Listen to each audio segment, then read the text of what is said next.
Coming up on the special summer edition of Daily Iowan TV, Rhythm of the Night, Iowa City hosts a new way of networking.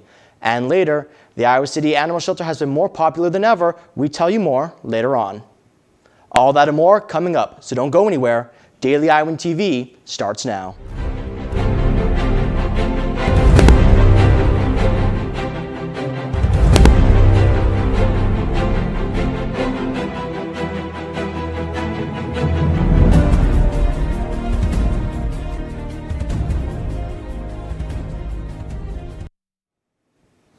Good afternoon, and thank you for tuning in to another summer edition of Daily Iowan TV. I'm Christopher Cervantes. An article written yesterday in the Wall Street Journal focused on the University of Iowa and their counseling services. With depression and anxiety being so common on Iowa's campus, the university has been making it their mission to add more counselors to the increasing student body. Often criticized for the lack of counseling services, Iowa has now added 2 counselors who will work from freshman residence halls. Additionally, the Iowa Board of Regents approved a $10.50 semester student fee to help pay for 8 more counselors working for the university. The university's direction towards addressing mental health has proven to be somewhat successful. Currently, there's 1 counselor for every 1,500 students, decreasing from the old ratio of 1 counselor for every 2,800 students. Saturday was the latest of the Sunset Salsa event right here in Iowa City. Since 2012, this initiative has been an entertainment staple with the goal of bringing a community of diverse individuals together, all in the purpose of networking through dancing, as well as experience all the rhythmic fun that the Latin dance has to offer. Sunset Salsa connects a lot of people from different backgrounds. Students from the University of Iowa attend Sunset Salsa. The community in general in Iowa City is invited to enjoy Sunset Salsa. The Sunset Salsa has been an ongoing experience for the summer season, with the next one taking place Thursday, July 20th on the rooftop of the Iowa City Public Library, starting at 5 p.m. and lasting for 4 hours. The director for the University of Iowa's counseling service will bike for a good cause. On July 15th, Barry Schreier will begin biking from Iowa City to Purdue University in West Lafayette, with the goal of raising $10,000 for the LGBTQ Resource Center at both Iowa and Purdue. As of this morning, he has just surpassed $2,000 with a few days left before his trip. To donate to the trip, just go to www.gofundme.com/Iowa-Purdue-LGBTQ. The pedestrian mall in Iowa City is host to many different events throughout the summer months. One of these events is hot yoga.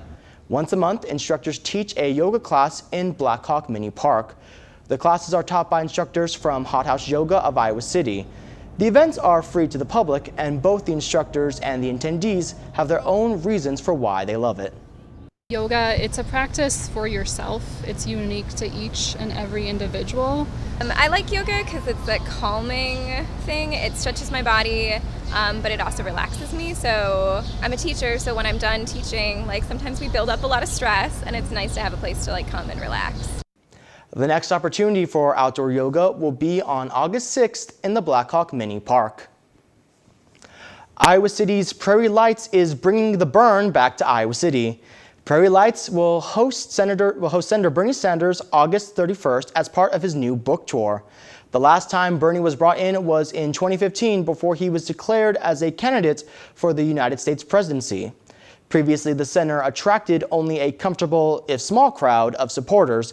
This time, though, he will be speaking at the University of Iowa's Hancher Auditorium to promote his latest book, Bernie Sanders' Guide to Political Revolution. Tickets will be available through the Hancher box office beginning at 10 a.m. this Friday. For all of you science hawks out there, be sure to stop by the Papa John Entrepreneur Building for the 7th annual MEAN Conference. MEAN, or Midwest Engineering Entrepreneurship Network, is an organization that provides a forum for sharing and working through challenges unique to the Midwestern engineering community. This is an early morning event that starts promptly at 8 a.m., so if you want to attend, make sure that you get yourself a good night's rest. And speaking of good night's rest, I got anything but last night. Those late night, early morning thunderstorms were probably some of the worst I'd seen in a while. But let's head over to Junhyuk Kim in the weather studio to see if the rest of the week is calmer. Junhyuk, how does it look? That's right, Chris. Last weekend it was pretty hot outside, and sadly it's going to continue throughout the week. Monday afternoon we are looking at mostly cloudy skies with the temperature around 87 degrees. Moving into evening hours, we'll see clouds dissipate slightly with the temperature dropping down to 81 degrees. Tomorrow morning, we are looking at partly cloudy skies with the temperature at a comfortable 70 degrees. Now, let's take a look at your 5-day forecast.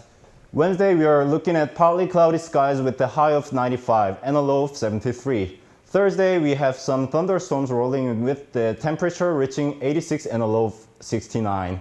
Friday, the storms will have moved out and left behind partly cloudy skies with the high of 90 and a low of 68. As the weekend gets rolling, the temperature will rise with the high of 93 and a low of 67. And on Sunday, we are looking at clear skies with the high of 92 and a low of 67. That's your weather for the week. Chris, back to you.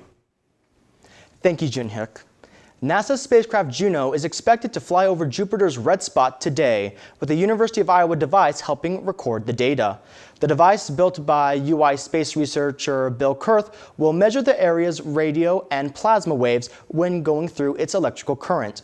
The mission began in 2011 with the goal of the mission aimed at recording data and taking images of Jupiter's red dot. The main data points, in addition to waves, are focused on determining the amount of water in the air, recording its atmospheric composition, and learning more about its magnetic field. The data should take a few days to be received on Earth.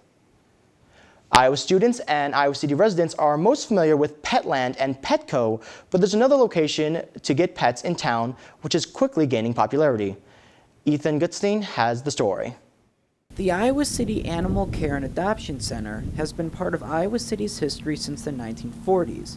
Relying heavily on donations throughout its history, this animal shelter has faced struggles in the past with housing all their animals in a smaller facility.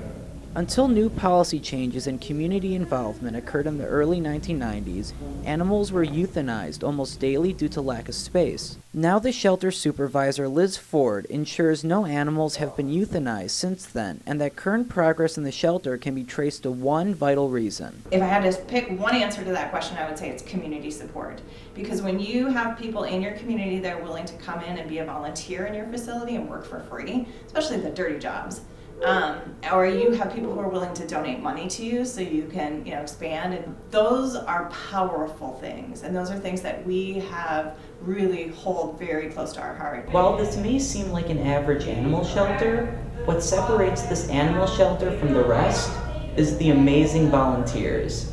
The shelter boasts around 200 volunteers from the community, with the only requirement expected of them being 2 hours monthly of in-shelter animal care. I spoke with volunteer Larry Aiken about why he chose to volunteer for this Iowa City animal shelter. Well, I think it's that I was a pretty loose cannon in my younger days.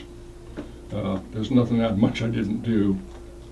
I was concerned mostly about my own goings on. So it's one way that I can pay back. Looking to the future, it seems like the shelter-community relationship will only grow stronger. Ethan Gutstein, Daily Iowan TV. A former Hawkeye soccer player just announced that she is moving on to a professional level. On July 8th, Amanda Leluk announced that she had signed a contract with Medyk Konin, which is a professional team in Poland. During her time as a Hawkeye, she made 63 starts and was one of Iowa's top offensive players. Leluk earned Big Ten All-Freshman Team selection her freshman year, as well as Academic All-Big Ten selection her senior year. Yesterday was a sad day for Hawkeye football. Bob Elliott, a former Hawkeye player and longtime assistant coach at Iowa, passed away at the age of 64 from cancer. Expected to be Hayden Fry's successor, Elliott passed up the job opportunity due to health reasons.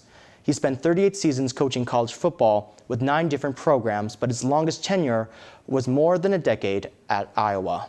That's all we have for you this week on Daily Iowan TV. Be sure to check out our website, dailyiowan.com, for all the latest news, and don't forget to pick up a copy of the Daily Iowan for all your news Monday through Thursday. We'll be back to see you here Monday. This is Christopher Cervantes, and from all of us here at Daily Iowan TV, thanks for watching. Have a great day, Iowa City. See you next time.